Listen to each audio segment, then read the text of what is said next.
लड़का घोड़े को सूंघने लगा तो सौदागर बोला, बस करो भाई, कहीं घोड़ा भी सूंघ कर परखा जाता है भला। पर बनिए का लड़का अपने काम में लगा रहा। वो घोड़े पर हाथ फेर फेर कर उसको जगह जगह पर सूंघता रहा। फिर कुछ देर बाद अलग हटकर खड़ा हो गया। तो कैसा है ये घोड़ा? राजा ने जब पूछा तो वो बोला, राजन, यह घोड़ा भूल कर भी न खरीदें। राजा आश्चर्य से बोला, क्यों, क्या खराबी है इसमें? राजा की बात का जवाब देते हुए लड़का बोला, महाराज, हाथ कंगन को आरसी क्या, किसी को भी घोड़े के ऊपर बैठाकर परख लें। राजा ने तुरंत एक सैनिक को आदेश दिया। आदेश पाते ही सैनिक घोड़े पर बैठा और उसे चलाने लगा। कुछ दूर तक तो घोड़ा ठीक से चला, फिर घोड़े ने सैनिक को बुरी तरह पटक दिया और हिनहिनाने लगा। ये देख सौदागर आश्चर्यचकित रह गया और बोला, राजन, ये घोड़ा मेरे साथ ऐसा तो कभी नहीं करता। राजा कुछ कहता उससे पहले ही अंधा बोल उठा, तुम्हारे साथ क्या? हर ग्वाले के साथ ये ऐसा नहीं करेगा। तुम ग्वाले हो, गाय भैंस का रोजगार छोड़कर घोड़ों का व्यापार कर रहे हो। हैरान होता हुआ व्यापारी बोला, मैं ग्वाला हूँ,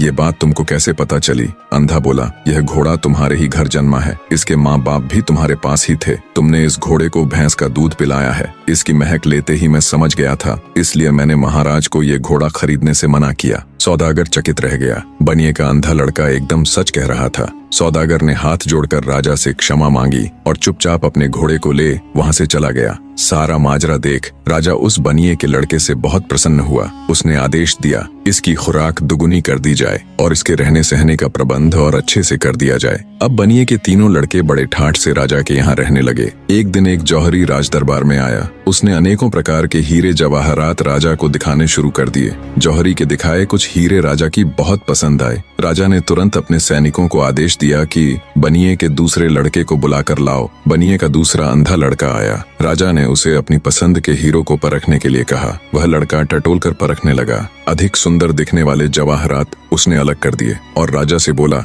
महाराज, आप भूल कर अलग किए गए हीरे जवाहरातों को न ले। अंधे लड़के की बात सुन राजा बोला, क्यों, क्या कमी है इनमें? कितने सुंदर तो हैं ये। अंधा बोला, माफ करे महाराज, पर ये बहुत अशुभ है, खासकर ये लाल। महाराज, ये इतना अशुभ है कि जो कोई भी इसे खरीदता है, जिस किसी के भी पास ये जाता है, उसको बहुत बड़ा नुकसान हुआ है। या तो उनके घर में आग लग गई या फिर सब चोरी हो गया। कुछ परिवारों में तो उनके सदस्य तक मृत्यु को प्राप्त हो गए सरकार। और ये बात ये जौहरी भी अच्छे से जानता है। इतना सुनते ही जौहरी को काटो तो खून नहीं, वो तुरंत वहां से उठकर भागने लगा तो मौजूद राजा के सिपाहियों ने उसे तुरंत पकड़ लिया। जौहरी हाथ जोड़कर बोला, मुझे क्षमा कर दे महाराज, मुझसे बहुत बड़ी गलती हो गई जो मैं आपके पड़ोसी राजा के कहने पर इन अशुभ रत्नों को लेकर आपके पास चला आया। राजा के गुस्से का कोई ठिकाना नहीं था। उसने तुरंत उस जौहरी को कैद खाने में गिरवा दिया और बनिए के मध्यम वाले लड़के से खूब खुश हुआ। उसकी खूब तारीफ की और आदेश दिया कि इसकी भी खुराक दुगनी कर दी जाए।